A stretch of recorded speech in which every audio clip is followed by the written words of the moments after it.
Welcome to aminacademy.com. In History of Muslim World, let us discuss about rightly guided Caliph Uthman. Uthman ibn Affan, around 576 and 656, was the third Caliph of Islam, ruling from 644 to 656. He was a close companion and son-in-law of the Prophet Muhammad and is considered one of the four righteously guided caliphs by Muslims. Here are some of Uthman's contribution. He revitalized the administrative structure of his provinces. He reorganized the caliphal territories or juns, often based on Byzantine provincial divisions. Compilation of the Quran. He ordered the official compilation of the standardized version of the Quran that is still being used today. Expansion of the Caliphate. During his reign, the Caliphate expanded further into Persia in 650 and reached as far as the provinces of Khorasan in 651. Uthman was assassinated in 656 after his last year were marked by discontent that eventually evolved into an armed revolt. His death created a rift in the Islamic empire, the effects of which can be seen even in the present time. Further about Uthman bin Affan died June 17, 656, Medina, Arabian Peninsula, was the third caliph to rule after the death of the Prophet Muhammad. He centralized the administration of the caliphate and established an official version of the Quran. Uthman is critically important in Islamic history because his death marked the beginning of open religious and political conflicts with the Islamic community. Then Uthman was born into the rich of the powerful Umayyad and clan of Mecca, and he became a wealthy merchant when Muhammad began preaching in Mecca about 615. He soon aroused the hostility of the Umayyads, but about 5 years later, Uthman accepted Muhammad and thus became the first convert of high social and economic standing. Muhammad valued this contact with the Meccan aristocracy and he allowed Uthman to marry one of his daughters. Uthman rarely displayed energy or initiatives, however, and his role in the first years of Islamic history was passive. Umar, the second caliph, died in 644 and Uthman was elected successor by a council named by Umar before his death. Apparently, Uthman was selected as a compromise when the more powerful candidates cancelled each other out. He also represented the Umayyad clan, which had suffered a partial eclipse during the Prophet's lifetime but was now reasserting its influence. A Caliph Uthman promulgated an official recension of the Quran, which had existed in various versions. Uthman followed the same general policies as Umar but had a less forceful personality than his predecessor. He continued the conquest that had steadily increased the size of the Islamic empire, but the victories now came at a greater cost and brought less wealth in return. Uthman tried to create a cohesive central authority to replace the loose tribal alliances that had emerged under Muhammad. He established a system of landed fiefs and distributed many of the provincial governorships to members of his family. Thus, much of the treasure received by the central government went to Uthman's family and to other provincial governors rather than to the army. As a result of these policies, Uthman was opposed by the army and he was often dominated by his relatives, unlike Umar, who had been strong enough to impose his authority on the governors, whatever their clan or tribe. In 650, rebellions had broken out in the provinces of Egypt and Iraq. In 655, a group of Egyptians malcontents marched upon Medina, the seat of caliphal authority. Uthman, however, was conciliatory, and rebels headed back to Egypt. Shortly thereafter, however, another group of rebels besieged Uthman in his home, and after several days of desultory fighting, and he was killed. For the details, let me to say that.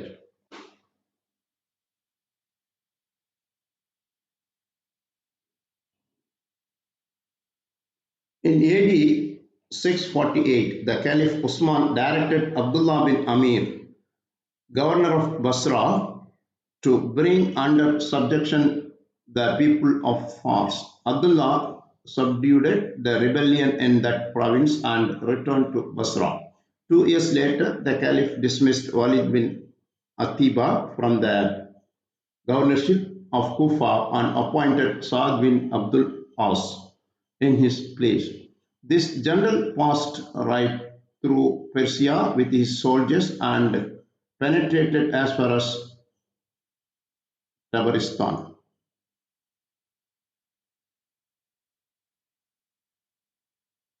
He was accompanied by Hassan and Hussein, the two sons of Ali. With the help of these two, he extended his way as far as Astrabad on the edge of the Caspian Sea and preached there the faith of Islam. In 651 AD, Abdullah bin Amir was sent with another batch of troops to Qamran and Khorasan. His general Hanif bin Qiyas conquered and occupied such places as Sistan, Kohistan, and Nishapur. On the way, he was joined by the king of Tus. After this, Herat, Gor, Juristan, Meri, and Balkh were occupied by the Islamic army, and then Abdullah reached Mecca with his troops after entrusting the government of Khorasan to Qiyas, son of Hassan, the government of Merv and Nishapur to Hanif, son of Qayyam, and the government of Gor and Juristan to Khalid, son of Abdullah. In 652, Abdur Rahman, son of the Rabia, was sent back to preach the Islamic faith in Persia, but he was killed with all his troops. After this, a Persian Amir named Qarun led an expedition against the new Muslim provinces with an army of 40,000 men, but he was defeated by the general of Hanif. During the reign of Osman, also the Muslim empire continued to expand. Muslims completed their conquest of Mesopotamian, Persia, Isfahan, and even occupied a certain portion of the territory of Khorasan. The Persian emperor fled from place to place for fear of his life. At last, deserted by his troop and attendants, he fell a prey to death. The Caliph Osman gave proof of the bias and partiality of his nature by giving the bulk of official appointment to his relatives and kinsmen from Mecca. There was grave dissatisfaction among the people of Medina and this kind of conduct. He appointed his nephew Abdullah, a governor of Egypt, in place of Amr. Taking advantage of this opportunity, Constans, son of the emperor Constantine, sent a large land powerful navy in order to reconquer Egypt. In fact, the troops of the emperor succeeded in their object with the help of the Greek inhabitants of Alexandria. On hearing of this news, the Caliph sent Amr once again as governor of Egypt.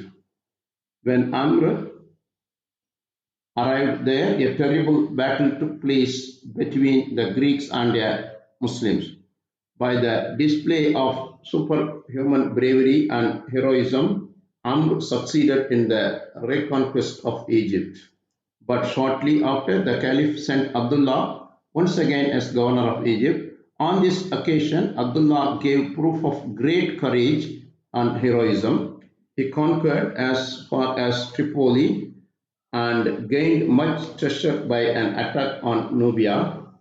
Meanwhile, the Amir, Amir Muawiyah, with the help of his war vessels, was conquering one after another various places on the eastern seaboard and the Mediterranean.